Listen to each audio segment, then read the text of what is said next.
Sir एक minute आपला परिचय द्या. जय भीम. मी ॲडव्होकेट अंबादास बनसोडे. मी पुणे महाराष्ट्रातून आलेलो आहे. तरी जे मनुस्मृती दहन झाले त्याबद्दल आपल्याला काय 2-4 शब्द सांगता येतील का? बामसेफचं आज इथे 40वे राष्ट्रीय अधिवेशन चालू आहे. त्या अधिवेशनमध्ये संध्याकाळी 6 वाजता मनुस्मृती दहनचा कार्यक्रम नियोजित होता.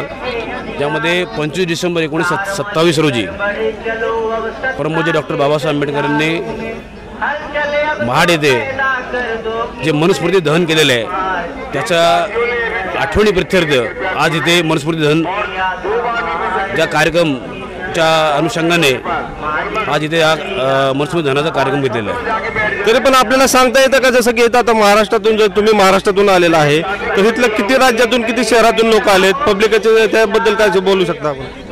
इथे जवळपास आता 25पेक्षा अधिक राज्यातून आणि 215हून अधिक जिल्ह्यातून इथे बामसेफचे डेलिगेट केडर आलेले आहेत आणि हे दरवर्षी संख्या दिवसेंदिवस वाढतच चाललेली आहे.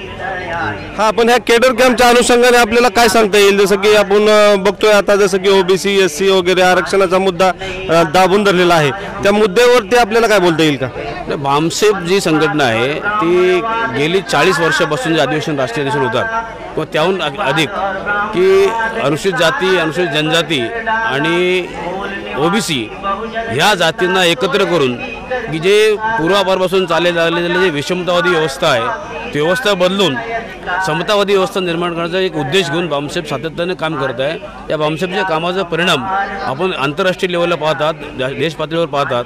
जसे की बामसेफच्या ज्याच्यातून DS4 बहुजन समाज पार्टी असे जे राजकीय लेवल प्रभाव पाडणारे पक्ष निर्माण केले गेले आणि बहुजन ही जी संकल्पना आहे ही बहुजन संकल्पना देशभरात आज सर्वच राजकीय पक्षाची विचारधारा मानणारे लोक आज ते घेत आहेत. जसं की आता तुम्ही म्हणताय की BSP4 बामसेफचं हे म्हणजे शॉर्ट फॉर्म आहे का काय? BSP4 DS4 ही ज्यावेळेस बामसेफ निर्माण झाली 1983च्या दरम्यानच्या काळामध्ये की एक रस्त्यावर लढणारी संस्था पाहिजे होती. DS4 म्हणजे D1:4 वेळा D फॉर दलित शोषित समाज संघर्ष समिती ते DS4 होतं. त्याच्यानंतर मग राजकीय याच्यामध्ये बहुजन समाज पार्टी आलेली. आज DS4 नाही आहे परंतु बहुजन समाज पार्टी आहे, पण बहुजन समाज पार्टी राजकीय पक्ष असल्यामुळे राजकीय पक्ष वेगळे आहेत, मग बामसेफचं वेगळं संघटन सुरू आहे. ओके.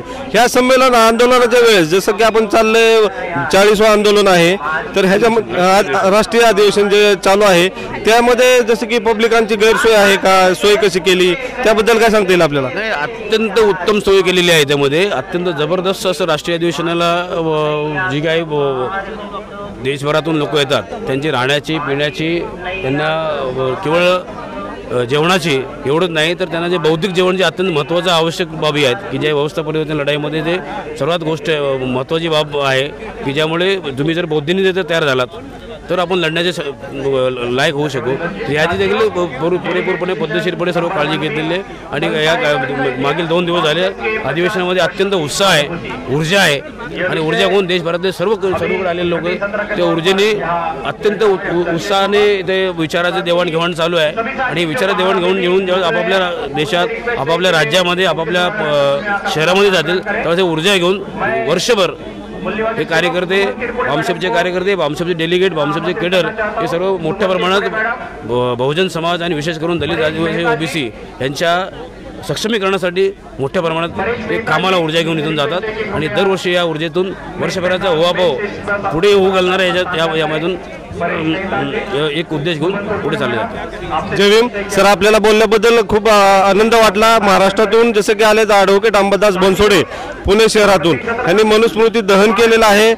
जसं की 2000 ते 4000च्या आसपास लोकसंख्या असलेलं हे केडर कॅम्प अधिवेशन आहे. तर खरंच आकर्षक आणि भव्य दिव्य असं अधिवेशन चालू होतं आणि चालू आहे 23 ते 27 तारखेपर्यंत. त्याबद्दल बरेच राज्यातून लोक आलेली होती. त्या राज्यातला आणि सर्वस्वी जसं की आपण पाहतो लेडीज वर्ग, महिला वर्ग, एवढ्या थंडीचा प्रभाव असून सुद्धा लहान लहान मुले, महिला वर्ग खूप मोठ्या प्रमाणात आला. त्याबद्दल सर्वांचं हे अभिनंदन आणि ॲडव्होकेट अंबादास बनसोडे यांनी थोडीशी बाईट दिली त्याबद्दल मी त्यांचं पुन्हा एकदा धन्यवाद देतो आणि थांबतो. जय भीम, जय मूलनिवासी.